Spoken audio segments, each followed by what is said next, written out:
আপনার কত প্রতিভা না থাকলে একটা ড্রাইভার থেকে আপনি কোটি কোটি টাকার মালিক হয়েছেন। তাহলে আপনি যার গাড়ি চালাইছেন ওর কত টাকা, তা আপনি এই যে গাড়ির মধ্যে করে টাকা নিয়ে যেতেন নাকি? কিন্তু না, আপনার পক্ষে আমরা আছি আজীবন। এইভাবে টাকা মারবেন, টাকা মারিয়ে শেষ করে ফেলবেন, এটা প্রতিভা। এটা বিজ্ঞানী বলেছে। সে তো আল্লাহর রাস্তায় খরচ করেছে, আমি তাকে দেখেছি। সে গাড়ির মধ্যে বসে নামাজ পড়ছে, তার ছেলে চুরি করে ছবি তুলে ফেসবুকে দিয়েছে।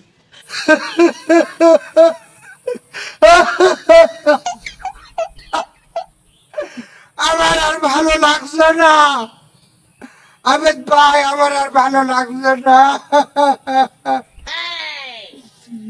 এ দুঃখ কোথায় রাখবো, যেই দেশে আল্লাহওয়ালা মানুষের কোনো দাম নেই। আপনি যে সিজদা দিছেন, প্রতিটা সিজদার মাটি কাইনতেছে। আপনি গাড়ির মধ্যে নামাজ পড়িছেন, বাড়ির মধ্যে নামাজ পড়িছেন, আপনি বাসের মধ্যে, বেঈমানের মধ্যে পর্যন্ত আপনি নামাজ পড়িছেন। আর আজকে আপনাকে কিভাবে এই প্রতিপন্ন করা হচ্ছে, আমি দুঃখে মরে যাই। এতগুলো টাকা ভাই আপনার নামে যে বলছে, এই টাকাগুলো কি করেছেন জানো ভাই? আপনি তো তেল তালাইয়া জান্নাতে চলে যাবেন ভাই।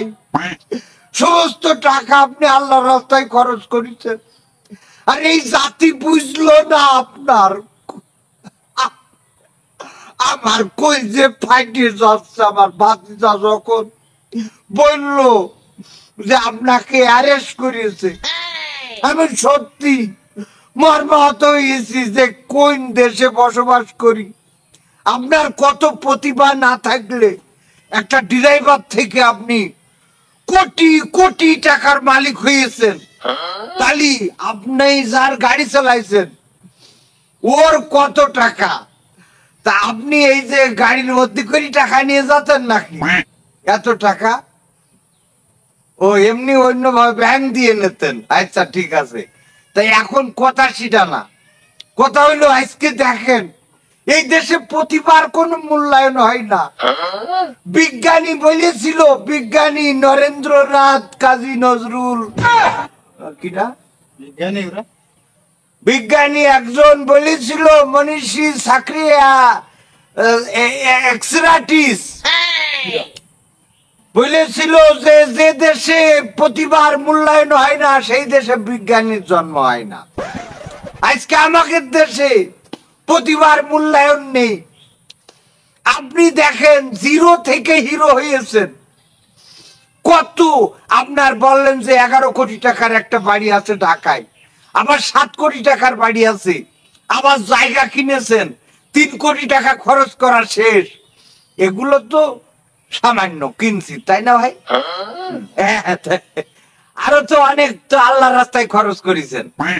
এত করে আমি তো নিজে চোখে সাক্ষী, আমি দেখেছি আপনি কিভাবে টাকা বিলাচ্ছেন মসজিদে, ইমাম সাহেবের কাছে পর্যন্ত, আর আপনাকে চিনলো না। আপনি কত মানুষের চাকরির ব্যবস্থা করেছেন, হয়তো 2 টাকা নেছেন পিছনের রাস্তা দিয়ে।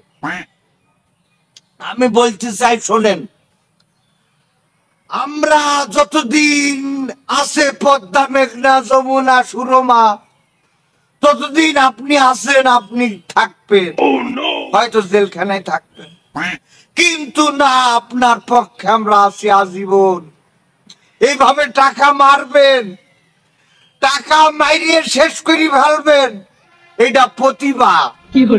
এটা বিজ্ঞানী বলেছে যে এটা প্রতিভা।